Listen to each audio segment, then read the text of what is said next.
All right, mga kababayan, mga kaibigan, mga katokis, mga kapots.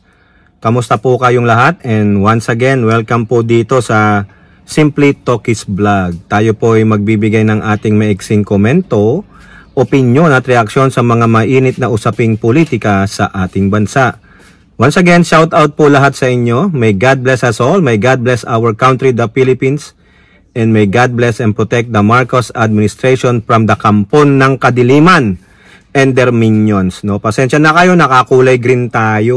O baka sabihin nyo, tayo ay ang Kanitok Mall, ang taing Vice Presidente ng Pilipinas.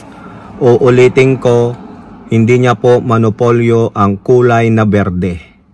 Wala po siyang registration sa copyright infringement. So, better shut up. Wapakels tayo dyan, no? Okay. So, ano ang pag-uusapan natin, no?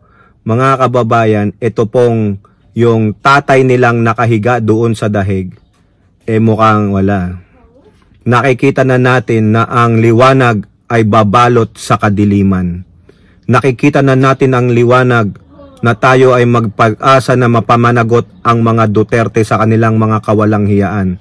Lalong-lalo na si Digong. No, siya naman malapit na rin siyang pumunta sa liwanag. Tiyak mukhang mabubulok si Duterte diyan sa ICC. Bakit, mga kababayan? Kasi po hindi po umubra yung strategy nila na pamumulitika diyan sa mga ICC judges. Tama ba yung mga abogadong nakuha ng inyong taing Vice Presidente para sa kanyang ama? Kasi po mukha namang naglulustay lang ng kwarta ang mga ito. Ay mabuti naman para naman maubos ang kwarta nyo at maghirap kayo, mga animal kayo. Pero ibalik nyo muna yung mga dinekwat ninyo sa kaban ng bayan. O kung wala na yan, karma na ang abuti ni Digong, no? Yang si Digong na isang mambubudol, yan ang karma mo. Sa isang hambog, manyakol, walang respeto sa karapatang pantao, yan ang karma mo. Bakit, mga kababayan, hindi umubra yung strategy nila na binabraso nila o ipopolitika nila yung mga hurado? Hindi po Pilipinas ang the Netherlands. No? Huwag nyong itulad ang the Netherlands o yung ICC sa panggagago na ginagawa ninyo sa Davao City, na wina-whitewash nyo, inaareglo nyo na lang, o di kaya pinapatumba nyo yung mga katunggali ninyo. No? Bakit? Ito po, mga kababayan, no?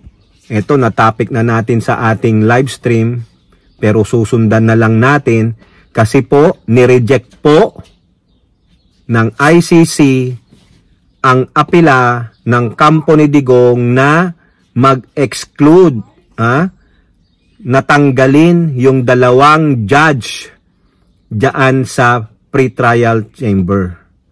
Kasi ang kadahilanan daw po, mga kababayan, itong dalawang judge na di umano ay bias na sa maging kaso ni Digong. Kasi sila daw po ang pumirma sa warrant of arrest ni Digong na pinorward sa Interpol.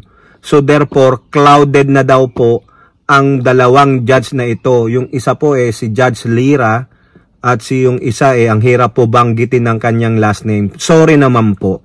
No, pero sabi nga po ng pre-trial chamber, walang karapatan ang defense lawyers na mag-request niyan.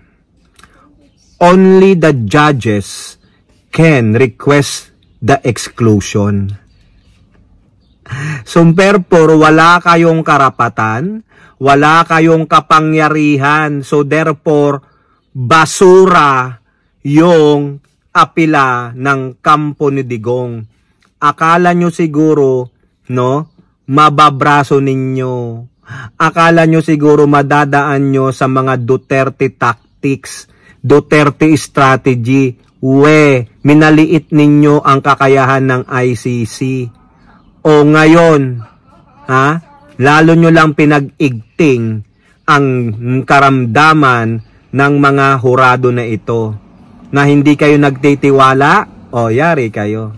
Ano pa ang magiging recourse ninyo? Ha? Binalahura nyo yung dalawang abogado. Ha, Digong. Akala mo makakalusot ka. Akala mo nasa Davao City pa rin kayo. Na kayo ang hari-harian. Oo, pwede ka na maghari-harian dyan sa kulungan. Animal ka. O, talo po sa apila ang kampo ni Digong. Hindi umubra yung strategy nila na brasuhin o politika, patay. Mabuti nga sa iyo, napaaga ang ating holiday. Tanungin natin si Digong. Digong, did you met the Netherlands version of Peryong and the Goal? Asarin pa natin lalo mga kababayan itong mga Duterte at mga tae nila, yung mga tukmol nila, ha? Ayon po sa ICC, si Prosecutor Karingkam ay nagdagdag pa ng 139 ebidensya. Nako! Lalo pang nadagdagan ng ebidensya mga kababayan, magpre-present daw siya ng 2 witnesses, how many hours of videos, and almost 9,000 documents na mga evidensyary. At ganun din po, ito may tinatawag sila yung parang barangay killings, no? Parang talagang ginawa ni Digong yung parang ineliminate niya yung isang angkan, isang tribo, yung parang nilinis niya, no? Kakahiya. Yung ginawa niya diyan sa Davao City, ilang dekada kang naghari-harian diyan pero pinayagan ka ng mga Davaoenyo, yung mga taga Davao City, grabe. So, ganun ba ang mentalidad ng mga taga Davao City? Okay lang yung leader namin, mamamatay tao. Okay lang yung mga anak niya, mga spoiled brat, mga manyakol, nanununtok ng mga kapwa naming taga Davao City kasi sila ang hari na, sila ang poon namin eh. Ganun ba? Oy! Kung ganun lang, tama pala si Ramon Tulfo. Sorry, hindi po si Rapi, si Ramon Tulfo. Mga gunggong kayo. Kumbaga, mga tukmol kayo. O, di ba? O now, alisan natin yan si Digong. Tandaan ninyo, talo po sila sa apila nila na tanggalin yung 2 judges. Kasi bias daw po. Kasi yun ang mga pumirma sa warrant of arrest ni Digong. At the same time, nagdagdag pa po ng mga ebidensya si Prosecutor Karimkan, totaling 139 evidences, 2 witness, hours of videos and 9,000 documents, no? Ngayon pasok naman tayo dito kay Harry Roque. Itong masyadong madaldal na Harry Roque, kung ano-ano ang inaakusa sa ating gobyerno, no? Ay wala namang maipakitang dokumento. Ngayon po, kung maalala ninyo, ito binlog natin o tinapik natin sa LS na si Mr. Joel, yung isang Dutch national, may binalita po na pinapaalis na po ng Dutch police yung mga Pilipino na nandoon sa park, no, na nagsasagawa doon ng vigil, baka nananalangin, nag-get together para po in support of their Tatay Digong.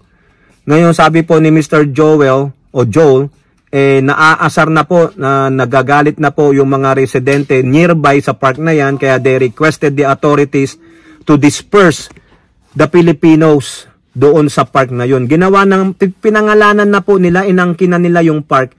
Ginawa na nilang Duterte Park. Ayun po yung sabi ni Roque. Ngayon po, nung pinaalis sila, lumipat naman sila sa tinatawag nilang forest.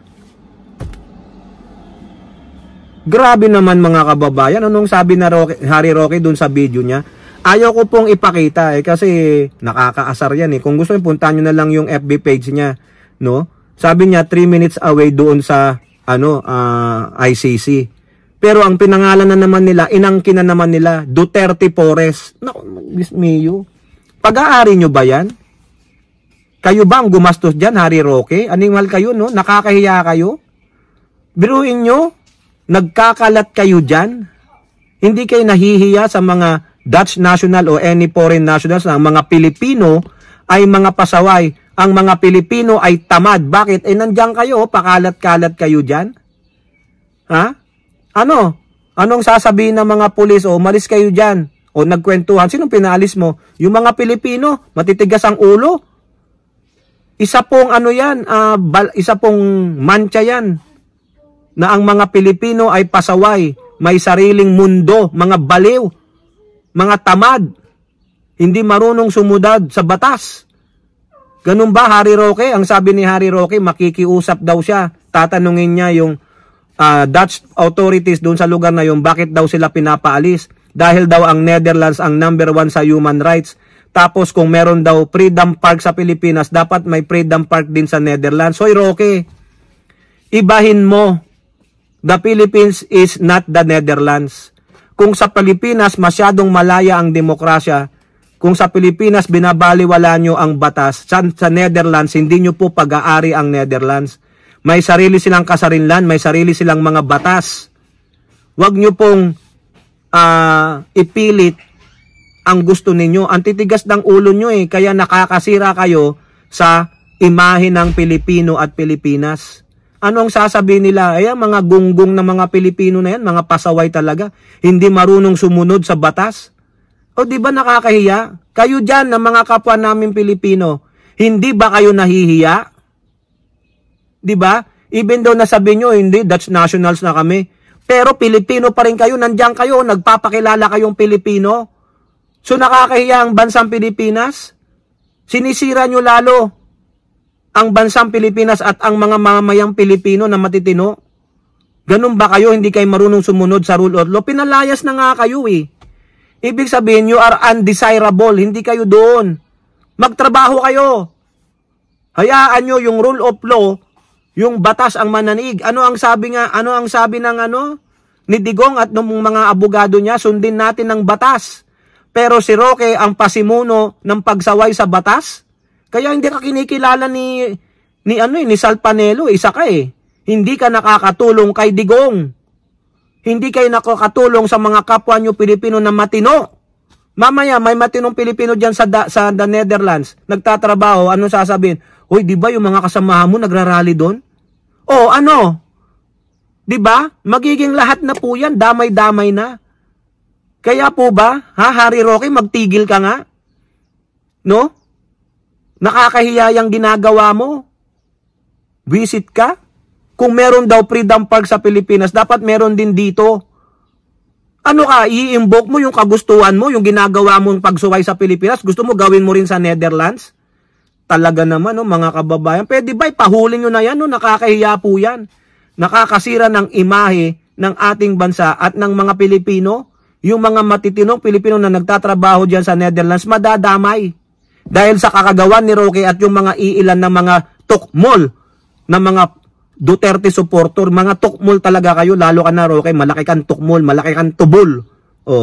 Kayo po, ano pong inyong masasabi? Comment down below and don't forget to like and share. Hope to see you in the next videos. Bye-bye, God bless.